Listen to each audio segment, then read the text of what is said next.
The Moxes are some of the most iconic cards in Magic the Gathering. Over half of the Power 9 are Moxes. These are some of the most powerful and expensive cards in the game. They're widely recognized and loved by players, collectors, and investors. This video is going to be about Moxes. These are my Moxes.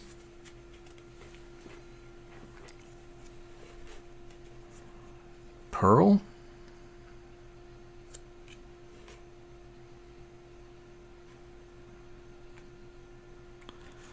Emerald.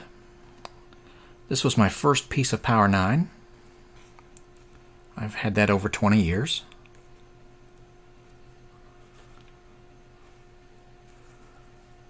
Ruby.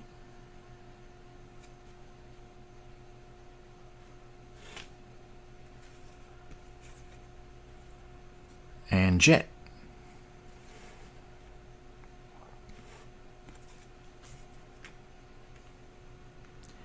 This video isn't really going to be about cards, though.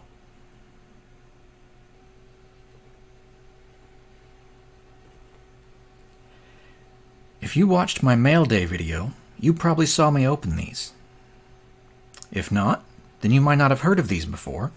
This is called the Jules Series.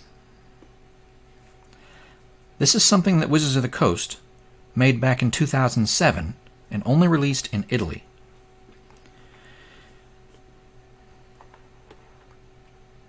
It's jewelry inspired by Dan Fraser's original Mox artwork. Wizards of the Coast doesn't usually write the plural of Mox, so here's a chance to see what it is. Moxes is the correct pluralization, not Moxin. These didn't come with any shrink wrap.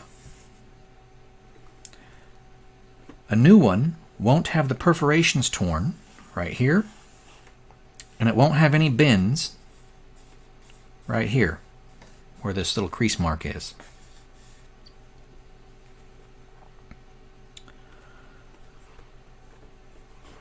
So let's have a look at it, and we will open it up.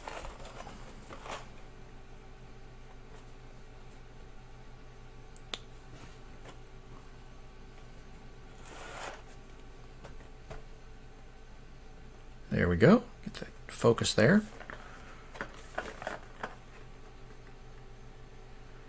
Created and developed by Mana Burst, produced in Italy by Siltoys, and distributed by Magic Market.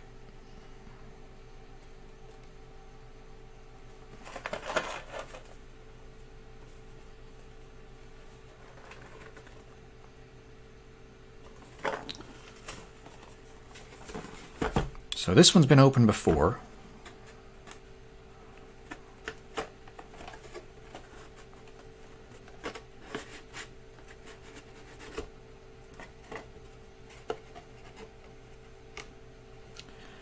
These little slots right here in the end, they lock into the little edges on these tabs. Now these have been torn off because this has been opened before, but on a new one, these flaps would be attached to the box along this perforation here. When you open it for display, you tear these off. So this still has the pieces, but they have been removed for display purposes. So this has the flap has a cutout on the front. That's clearance for this flap. That's on both of them. And this little tab here would lock into that to keep the box closed.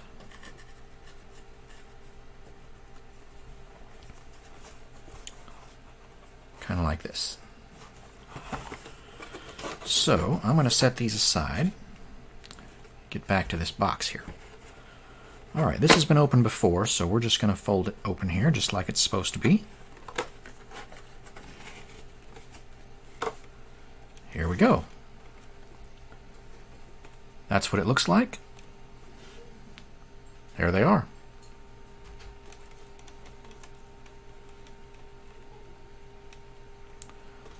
Really nice display box.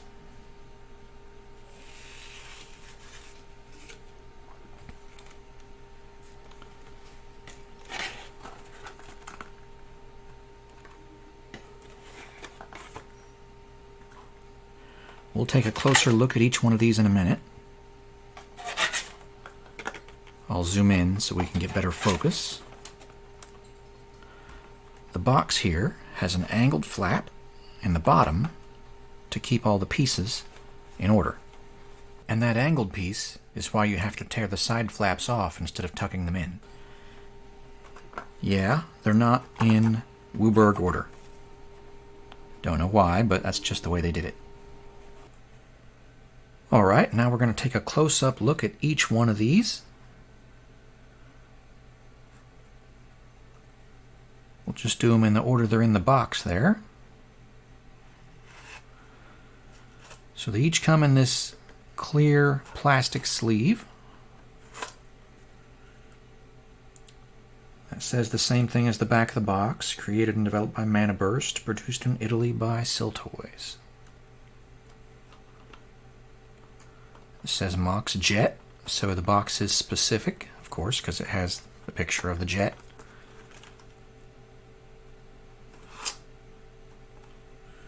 (2007), licensed by Hasbro, illustration by Dan Frazier. And on the bottom, we have a barcode. So each one of these is individually barcoded for sale. You didn't have to buy the whole package of all of them together. You could just buy individuals. So finding a whole set can be a bit of a task if they were sold individually. Of course, some people wanted the whole set, so there we go, out of the package. It just slides off. It's easier to see that way, that's for sure.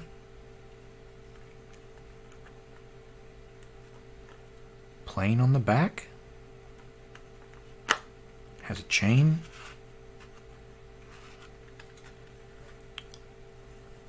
The card here, this is not card sized, as you can see. And the same goes for the card on the front.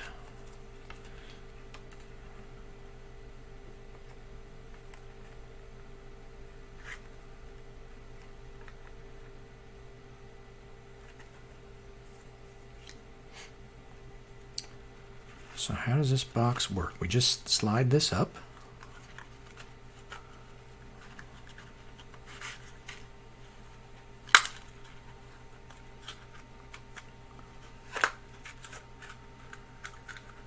All right. See, there's this little tab right here. That goes into a slot down here at the bottom of the package. And that's the only thing that really holds it together. And we can see on this side there's tape holding it in place. And these all have their original tape. They've never been out of the package or anything like that. But you can open it up and look at them. Chain's inside here. It's long enough that you can wear it. It's a necklace. And the clasp looks like this. It's a lobster claw style. And it has this, I don't know if you'd call this a charm, but I'll see if I can get a close-up of this to go in here. This says Hasbro, and on the other side it says Magic. Every one of them has that on it.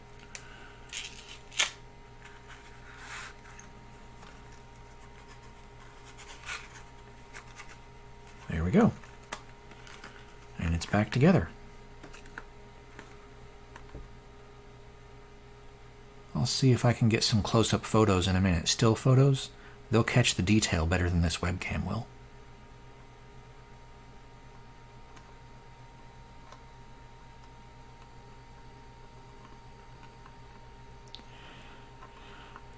So, a lot of people say that these are made out of plastic. That is apparently not true, because now that I have a set, I can see that they are indeed metal, but it's a very cheap metal. I've heard that the gold stuff here comes off if you wear it.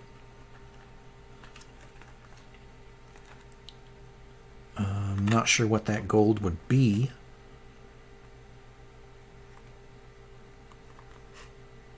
It's either like a vacuumized aluminum, or it could be actually plated on there. It's definitely a cheap material, though. That's not gold. And then the material itself, the metal, it's another kind of cheap metal. It's just cast. It's not a ferrous metal, so magnets don't stick to it. I'm not sure what the manufacturer's suggested retail price was, but these weren't terribly expensive. They're not, actually jewels and gold or anything like that. They're just, toys, I guess, collector's items.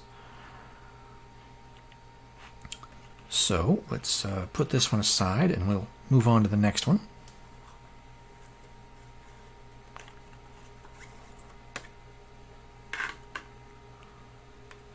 Mox Pearl.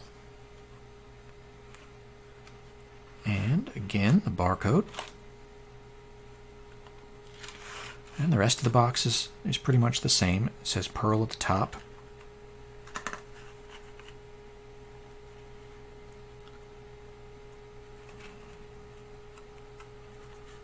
We'll open another one up for a look.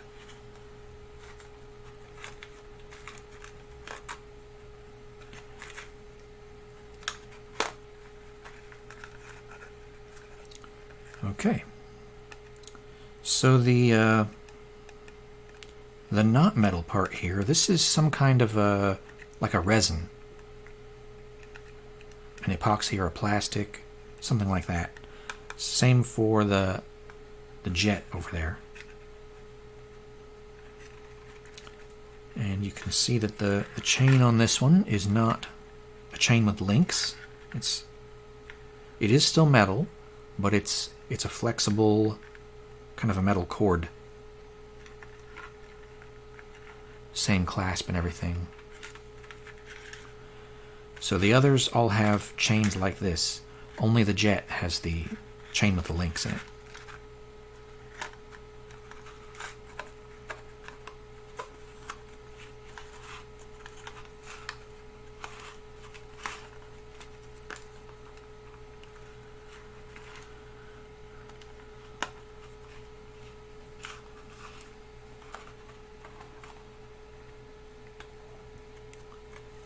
Time for the ruby.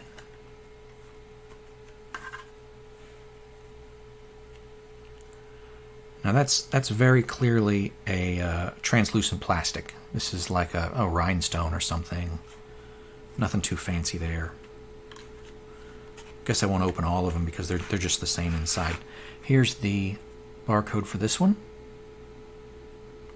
And of course you can see it's the ruby. It says Mox Ruby all over it. Here's what the back side looks like.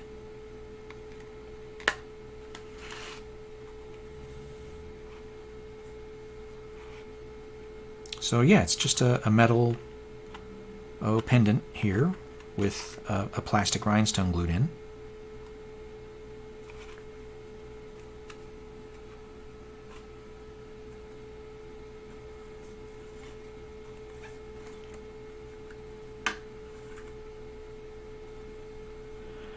And the emerald. I'm always fond of the emerald since that was my first piece of Power 9. You can see his little face there.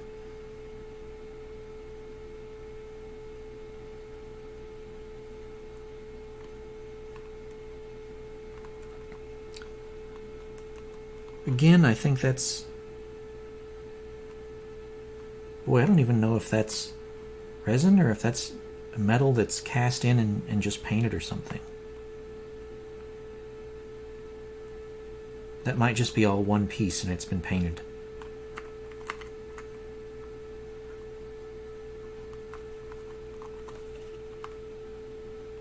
Oh, I feel a seam.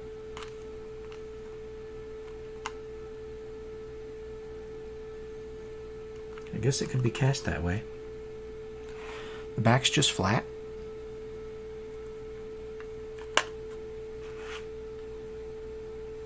And like I said, they're all taped inside, which holds them in this position.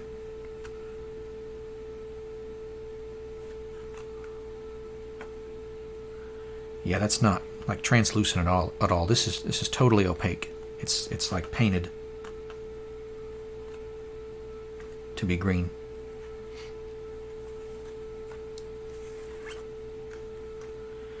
And the Sapphire, always the popular one here.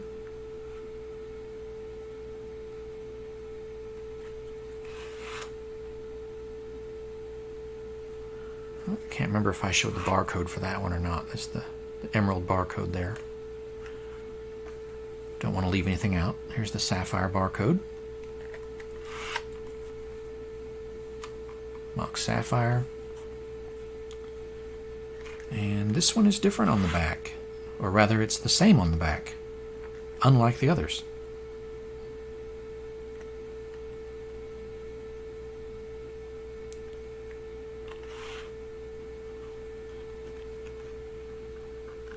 So that's, again, that's just painted.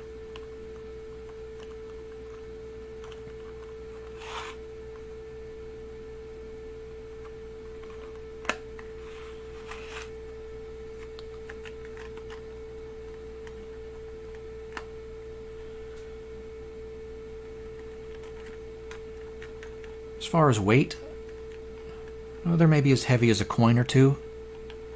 They're not, super heavy, but they're not as light as plastic either.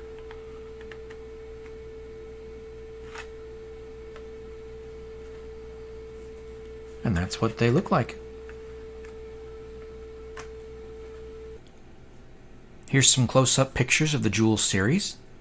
I wanted to go ahead and snap some pictures with my regular camera because it gets a lot higher quality image than the webcam will get. So this will really show you the detail of the pieces. I slid a piece of paper in behind them so that I'd have a nice even background, but none of them came out of the package for this photo, so they're all still in the package. Feel free to pause the video if you need a better look at any of them. Now that you've had a look at these, some of you are probably thinking, hey, that's pretty cool. I'd like to pick up a set of those. Where can I get them? Or how much do they cost? Well, like I said, they were only available in Italy. Even though they're a mass-produced item, they're pretty hard to find. As you can imagine, most of them are still in Italy. If you're in Italy, you'll have an easier time finding them. Outside of Italy, they're harder to find, and they're worth more money because they're harder to find. To give you an idea of how much they're worth, I found this recent auction. This is for a full set, and it was sold by someone in Italy. Worldwide auction. This was a Facebook auction. So if you're not familiar with Facebook auctions, the way that works is you find a group that is interested in the type of item you're willing to sell, that you're looking to sell, and then you make a post that says, your auction rules, like your starting bid and your end time and what you're selling, stuff like that. And then you just let people comment and go. And every post that they make is time-stamped so that you can see exactly when the last bid was that was before the end time, or something like that. Whatever you need to see, it's available. And people can comment and talk about the item, and they can tag friends that might be interested and stuff like that. And it usually goes pretty smoothly. As far as payment, you've got PayPal, same as eBay, and all the same PayPal protections. So it's a nice system. So if you haven't considered that, it's something you might want to consider, because Facebook auctions don't have any eBay fees, which is a pretty cool thing. Alright, back to this matter at hand here. So this is an auction that was on Facebook recently for a full set of these Mox Jewel series. And as you can see there, it's April 12th. That's the date that the auction is. And see, it starts April 13th and it ends April 15th. So this is a 2-day auction.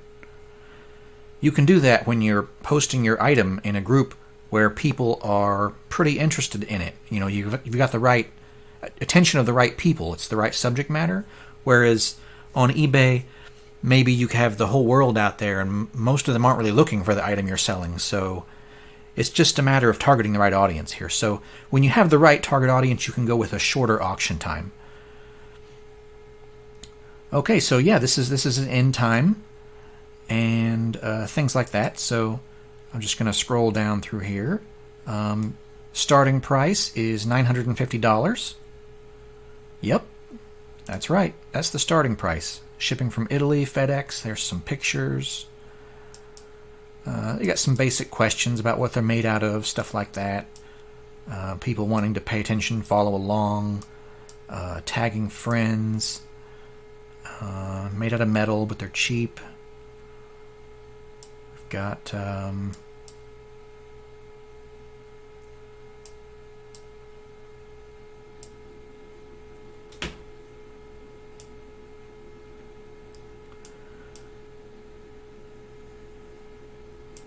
right, there's an offer. $100, $600. Obviously, that's not enough. Okay, here we go. We've got an offer for $800 and an offer for $900. And he talks a bit here. There's one on eBay for $220 for just the Mox Jet. Obviously, you know, 220 times 5 is going to be like $1,100. So that'd be, you know, a rough price for the whole set. But actually, the Sapphire tends to be worth more, and the Pearl tends to be worth less if you're actually looking at individual prices. So he's willing to start an auction at $900. Let's keep scrolling. Current offer $950. This is when he started the auction and edited the info up above that we saw a minute ago. So the auction officially started. And this is someone that wouldn't sell their set for less than $1,000. Now, you may notice that I redacted all the names. That's for everyone's privacy. I didn't want to just share everyone's names, but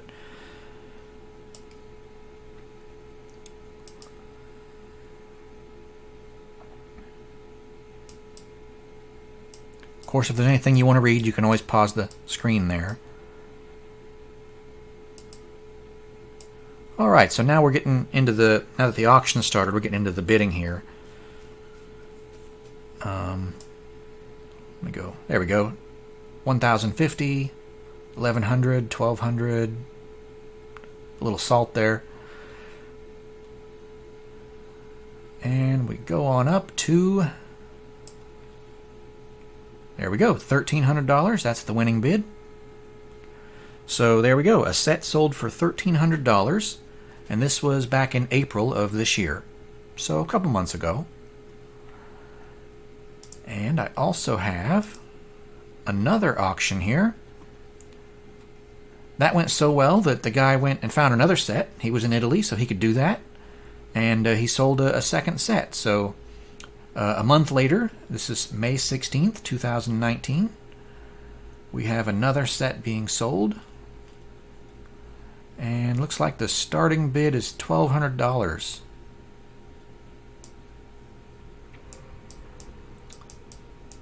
So yeah, a month ago he sold one for $1,300. He wants to start this one at $1,200 and see if anything happens. So let's see, does anything happen?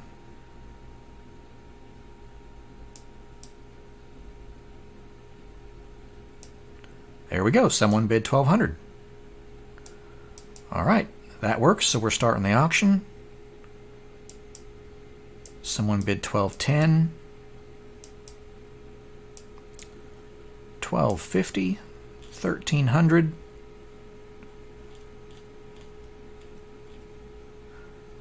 $1,305. $1,325. $1,350.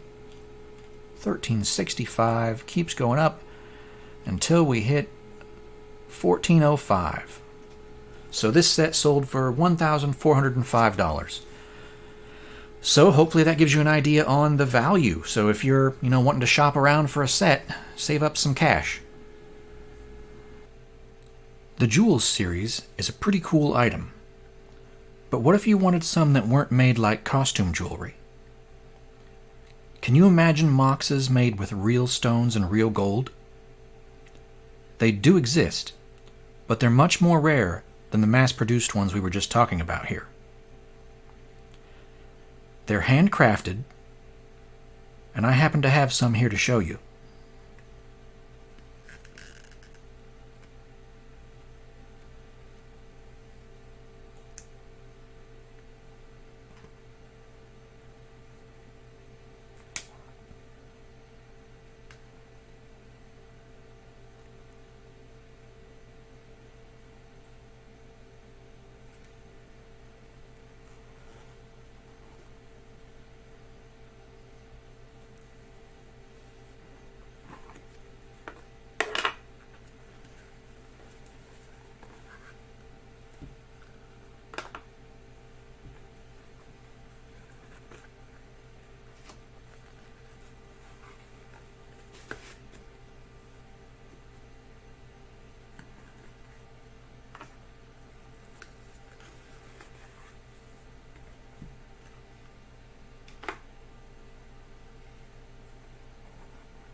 They're pretty.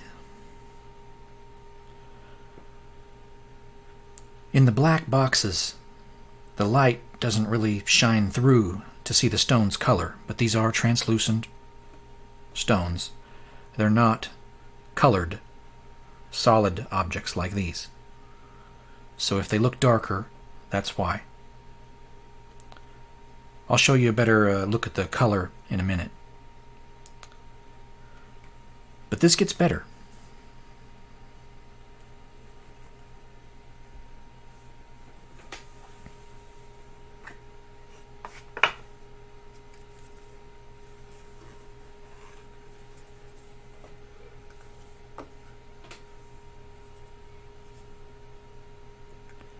Dan Fraser drew another Mox.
I thought you might enjoy seeing some pictures from how these wonderful items were made.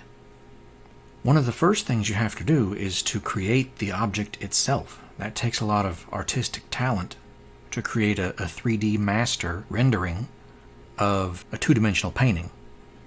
Once you have it perfect, just the way you want it, then you make a mold out of it, and that's a flexible mold, and then you cast wax into that flexible mold. This picture shows some of the wax masters. They're copies of the master. And here is one of them right here in my hand.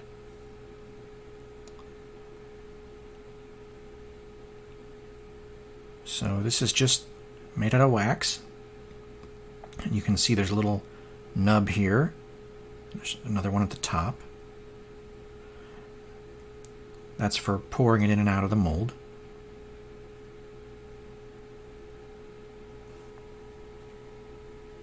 And then you use the wax to make another mold around the wax, a heat-resistant mold. And in that, you pour the metal. The wax gets melted out of the way, gets replaced with the metal, and then you have your metal castings. They're raw and a bit rough. You trim off the flash and the nubs from where the metal was poured in.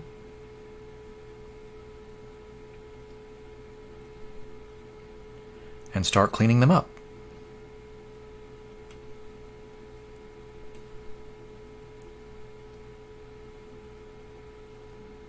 This is cleaning up the inside of the setting where the stone goes. And test fitting every stone until it fits just perfect.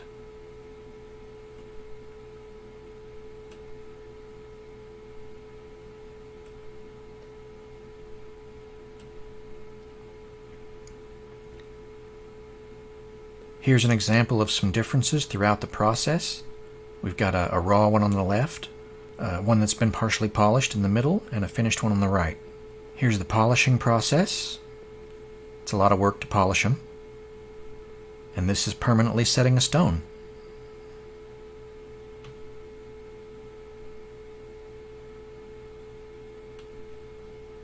For the stones, the black one is actually onyx instead of jet.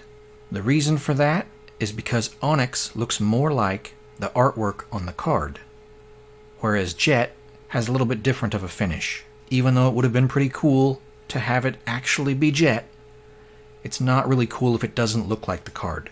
For the white one, because multiples were being made, and you wanted the stone to be able to fit the setting, pearls weren't practical. It's really difficult to find a pearl in the perfect teardrop shape, and they also vary in size. It would have been next to impossible to make multiples that would fit the setting. So instead of using an actual pearl, this is white agate. The red one is actually a ruby. It's a lab-created ruby as opposed to a natural ruby. Now that's still a real ruby. It's just not dug out of the ground. It's something that we made in a lab. It's the same chemical composition. It's the same item, but it doesn't have the impurities that you would find in one from the ground. And it's also cheaper to produce that way because you don't have to go hunt for it. For the green one, the emerald is also a lab-created emerald. Just like the ruby, it's a real emerald. It's just not dug out of the ground. The same with the sapphire. It's a real sapphire. Not dug out of the ground, lab-created. Some people like to use the word synthetic, but I don't really like the word synthetic because it's not a fake sapphire. It's not glass. It's just not dug out of the ground. It takes a full month to make a set of these. Each one is cast in solid 0.950 sterling silver, which is then polished and gold-plated. All of the stones except for the white one are placed in their settings before being gold-plated. The white stone can't withstand the acid solution of plating. And last but not least is a zirconia. A diamond that large would just be massively expensive. They're absolutely beautiful. Time for a closer look at the jewelry now.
These are more detailed than the other ones.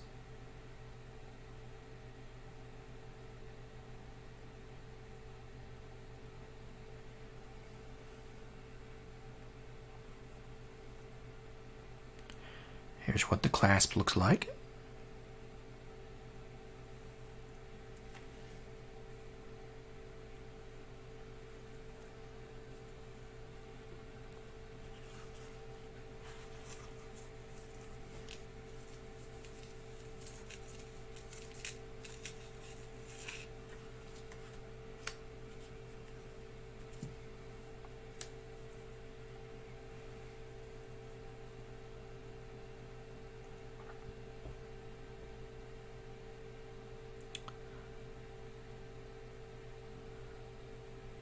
And that is a ruby.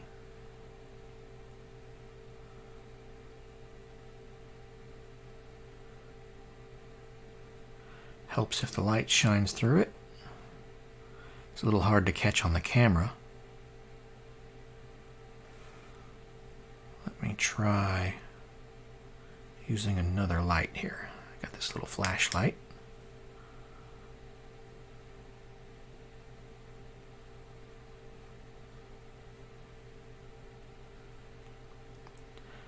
This isn't too difficult to see in real life in person, but the camera just doesn't pick it up very well. Partially because when you shine the light at the camera, it blinds the camera. Human eyes will focus better than the camera does.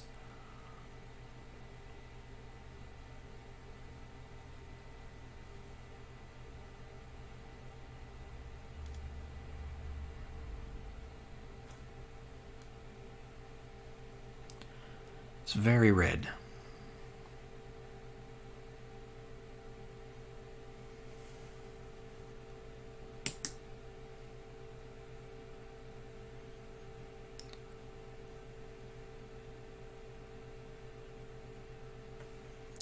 anytime you get light behind it, then you can really see it.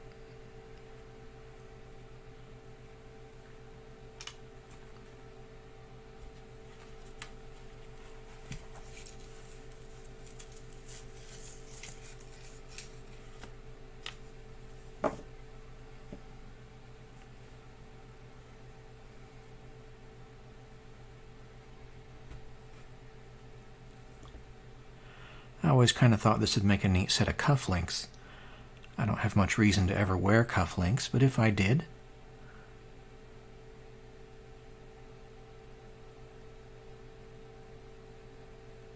I would want some Mox Emerald cufflinks.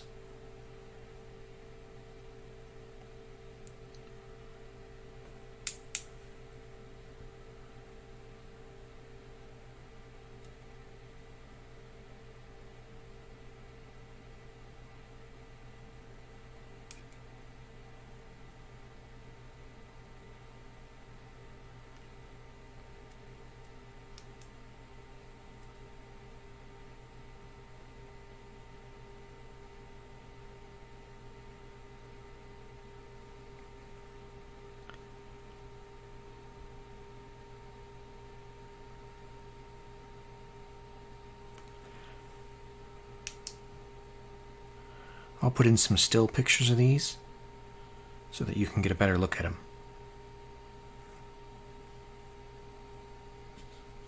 The still camera will focus a lot better than the webcam.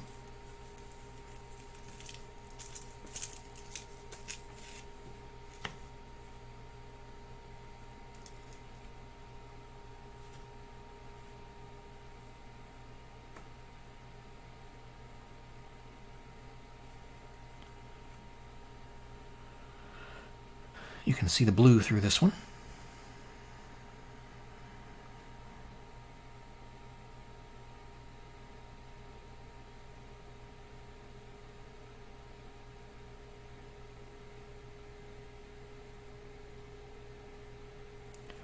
Nice big stones.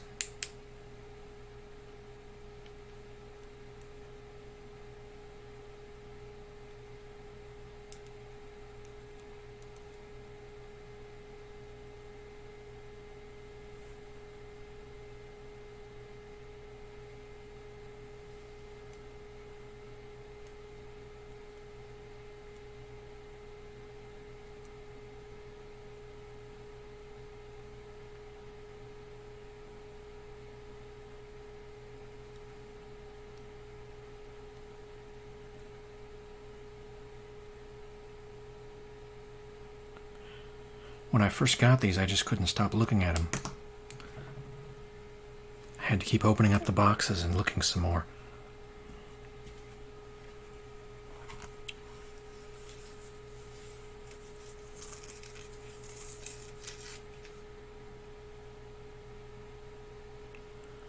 This one is such a pretty piece of jewelry.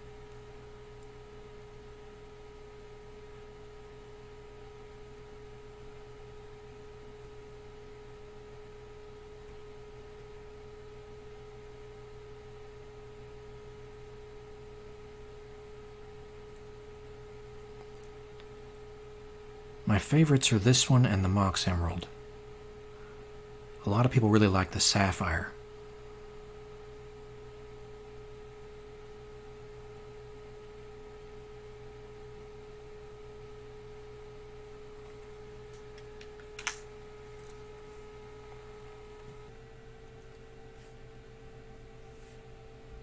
Chromium, the Elder Dragon Legend. This guy used to be the most popular of the Elder Dragon legends. Back then, Nicol Bolas was just another dragon like the others. He didn't have any particular storylines. He hadn't appeared in all of the sets forever. He was just another card, a new card, like all the other cards. And Chromium was the dragon that everybody wanted. You may be wondering why Chromium is joining us today to talk about Moxes. Rubies and sapphires are both types of corundum. Rubies have a high chromium content, which gives them their red color. Sapphires get their color from other elements, but can also contain chromium. They tend to be a little more purple than blue if they have chromium. Chromium will fluoresce under a black light. So, let's take a look.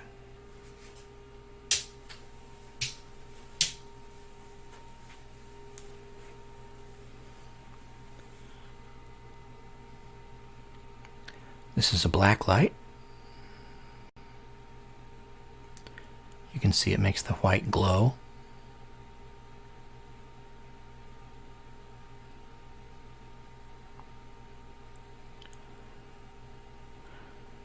Now again, the camera doesn't pick up the color real great here, but that is just, man, that is vibrant like it's on fire in real life.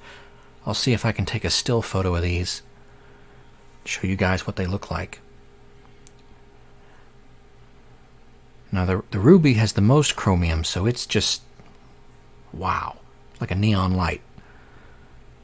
And the sapphire doesn't have as much. It is definitely glowing. I know you can't see it there in the video, but again, I'll take a still photo and pop that in here and show you what it looks like.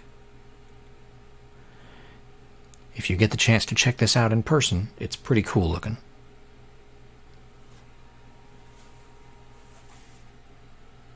This is a rare opportunity to compare the two sets of Mox jewelry.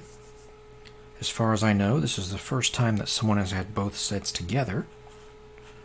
So let's take a look at them side by side.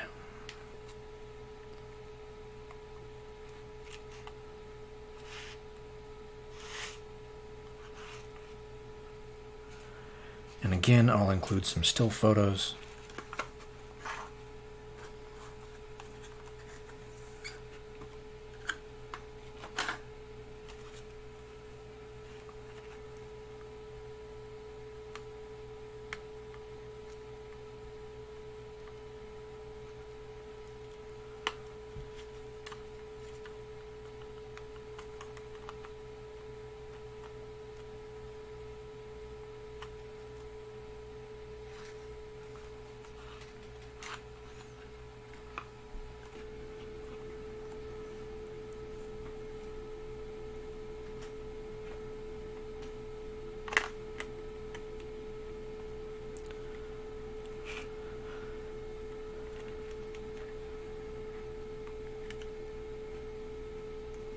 The handmade ones are much nicer.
In general, the handcrafted jewelry looks more like the original card art than the Jules Series.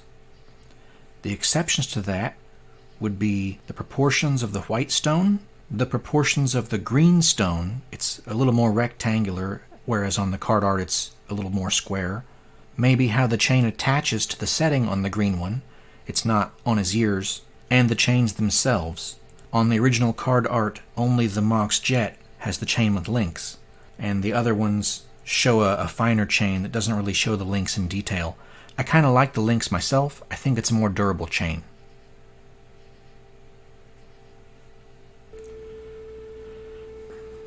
Let's go ahead and compare all of these to their cards, so you can get an idea how big they are.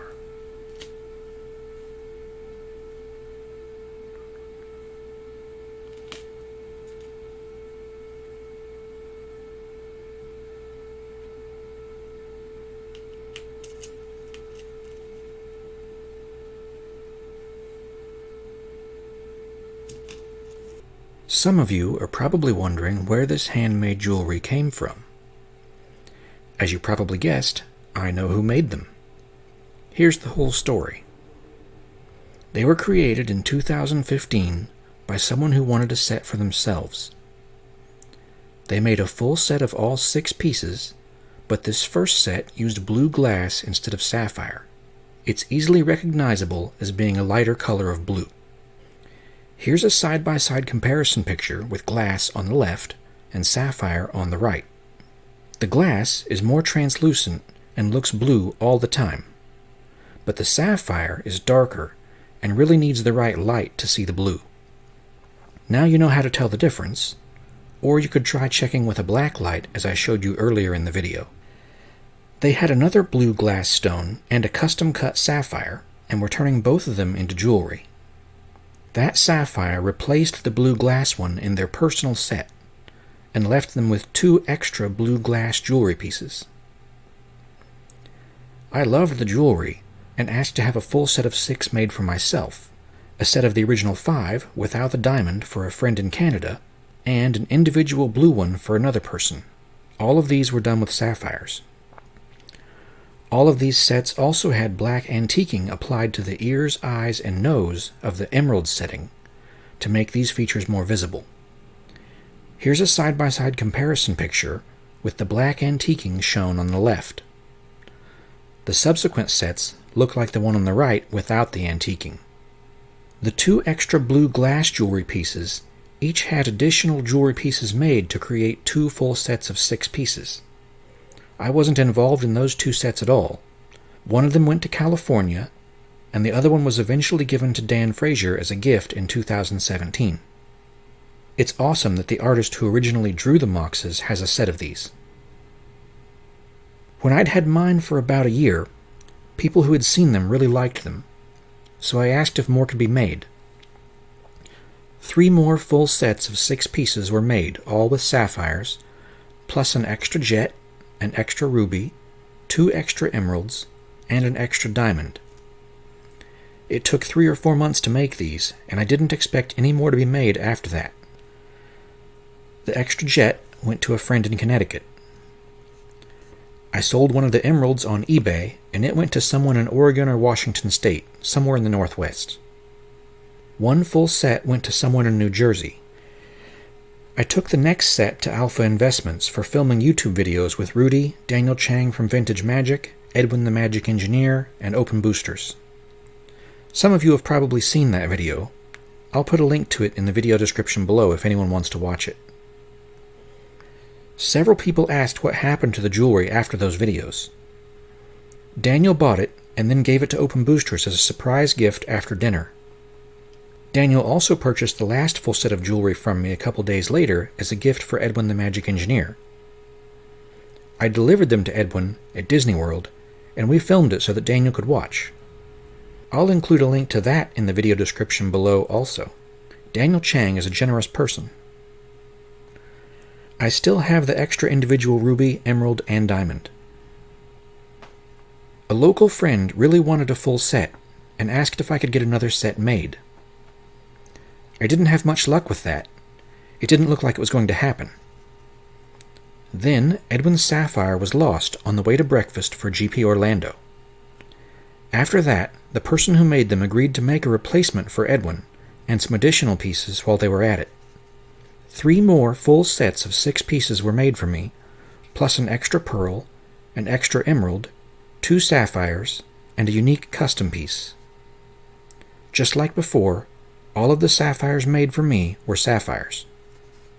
The 2 sapphires went to Edwin, who gifted one to his daughter, and the unique custom piece was also a gift to his daughter from the person who made them. We filmed her receiving them so that the person who made them could watch. I'll include a link to it in the video description below. I still have this extra emerald. The extra pearl went to a friend in Massachusetts. 1 full set went to my local friend who had been wanting it. 1 full set went to Daniel Chang, who was happy to finally have a set after he'd given away his previous 2 sets. My last spare set is the one you're looking at in this video. I don't plan to ask for more to be made. I'm also aware of 1 Mox diamond that went to Italy. I know that some people like to know how rare an item is, and as far as I know, that's everything that exists. Here's a summary in case you had trouble keeping track. 2 full sets of 6 Moxes with blue glass and no antiquing on the emerald.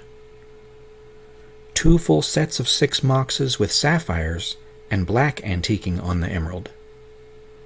1 set of the original 5 Moxes with sapphire and black antiquing on the emerald. 6 full sets of 6 Moxes with sapphires and without black antiquing on the emerald. 1 individual jet. 1 individual pearl, 1 individual ruby, 3 individual emeralds, 3 individual sapphires, 2 individual diamonds, and 1 unique custom Mox. It's in the style of the Mox diamond, but is blue zirconia with rhodium plating. That's a grand total of 10 full sets of 6 Moxes, with the variations mentioned. 1 set of the 5 original Moxes, and enough individual pieces scattered all over the world to make 1 more full set if you could assemble them. Except for the few extra pieces I have, these are all in permanent homes, and no one wants to let go of them. If anyone finds the sapphire that Edwin lost, leave a comment below. We'd like to hear the story of what happened to it. So how much is a set of this real jewelry worth? We're about to find out. I'm putting the last spare set I have on eBay. There's a link to the auction down below in the video description for this video. Feel free to bid or even just watch to see what happens. If you're ever going to want a set, this is your chance. After the auction, I'll update the video description with the sale price so that future viewers of this video will still be able to see the end value after the auction is no longer viewable on eBay.